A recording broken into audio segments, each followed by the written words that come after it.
I got actually in a bad habit relatively recently. I had quite a good relationship with it and just using it for work and inspiration. And then it started to understand a side to me, which is my obsessive side. And it started to show me a lot of like tech bro content, or just like Sam Altman and all this kind of stuff. And I was like, oh damn. And I got in a couple loops where I was like, George, are you hustling hard enough? And I actually recently did a TEDx talk about that spiral. Okay. And it was a really cathartic experience to get what I was feeling out.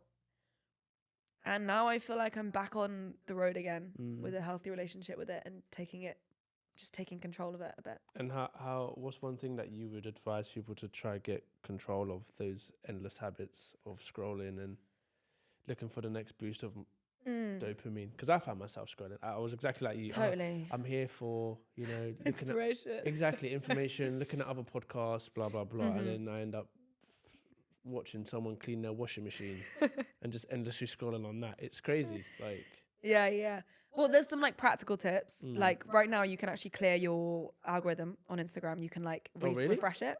Okay. Yeah, you can reset it. You have to press it like 4 times for it to work, but you can reset it, and that will help to a certain extent because it will just know you a little less well.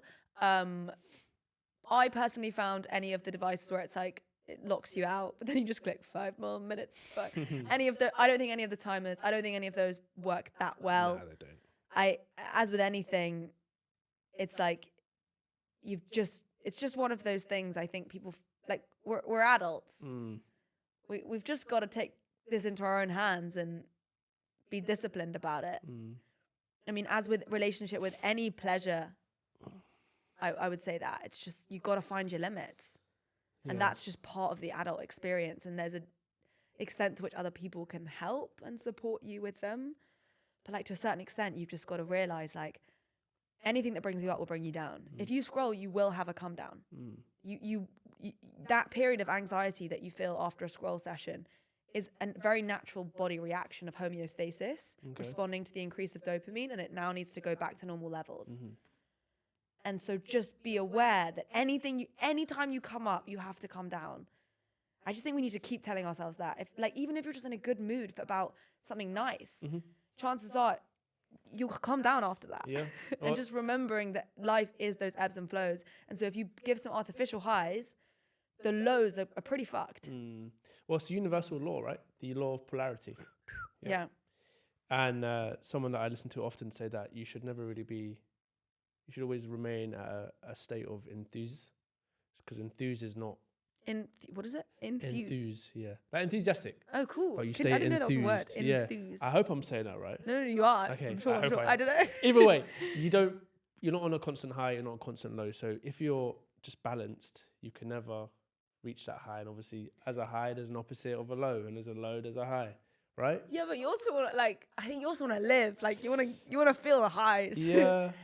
But like a natural high, like a high that you get when you're like with your friends at a gig and you're like, oh, amazing. Like those kind of moments. I went to a gig 2 nights ago, and just like when everyone's singing and they know the words and they're just like, oh, I was just like ecstatic. Those high, it's always connection in real life is the best high. It just takes more work to get there. Delayed gratification will always be the most organic, best high you can get, but it is delayed and there is discipline involved in it. And it is hard work. Either you have to leave your house to go to an experience, or you have to work really hard and then see the work pay off. And it's harder. It is. And are you someone that struggles to pat themselves on the back when you've done something? Yeah. Yeah. Big time. Why do you think we're like that? Because I'm very much the same. Like I could do something really that I've wanted to achieve. I've written it down and it happens, and I'm like, oh, great. Just twiddling my thumbs, like I don't reward myself or celebrate. Why are we like that? It's just something that I ask myself all the time. I think, well, in my experience, I would say it's because really the exciting part of an experience is the uncertainty of how it's going to go. And you kind of big it up, like for example, not to sort of make this about me, but with regards to the TEDx talk, like when I got invited to do one, I was like super gassed. And I was like, oh my God, I wanted to do this for ages. I've had it in my notes app. and I loved the experience of writing it and all of this kind of stuff. And then as soon as I did it, I realized it didn't feel like that much of a big deal. And I was like, okay, well, now I need to do tech global. Like, what's the next thing? And it's ultimately, it's a healthy reaction to a certain extent, because the chase, it keeps you going. Yeah. And over satisfaction is like not a healthy state either. If you're like, yeah, well, that's me done. Sign off now. But I think it's just all about realizing that once you get the goals, that's not the fun bit. Like it really, it's like, if you think about it literally, like when you're running down, like playing football or like basketball or netball, any of these sports, like it's the run to the goal. And then once you like get, and then afterwards it's like kind of a bit weird. Like the scoring doesn't even matter. It's like the exhilarating to get there. And it's this process of happily chasing, which is always going to be superior to the actual end result. I think that we're wired to do that, because we're wired to need to be curious, to explore, to happily chase. And it couldn't be that as soon as you've got your goal, you fuck off and you're like, because then we would stop exploring. Like we're humans, we need to go and create and build new things. So it's part of our makeup, I think. And if it keeps, you just got to make sure that during the chase, you're like, oh, I'm happy. I love this. Yeah. So that was the endless race, right? Nice. I see what you did there. Very good. You mentioned about breaking bad habits. Yeah. What's one habit that you really struggled to break? I've had so many weird ones. I used to be obsessed with chewing gum. Okay. And you know those like shaker packets where you'd get like the plastic ones with the little lids, and there's like 50 pieces or something. I could like go through that in a couple of days. Just I put like 5 minutes at a time. Okay. No, really, really weird. Yeah. And then I just one day I was like, this has got to a point where it's actually taking over your life. And I never chew gum since that moment. And that was like a year ago, and I just can't even look at gum anymore. So I like, it gets to a point where I'm like, this is like getting obsessive, and then I just completely cut. So you would say your obsessiveness is anything like even as small as chewing gum? Sadly, yes.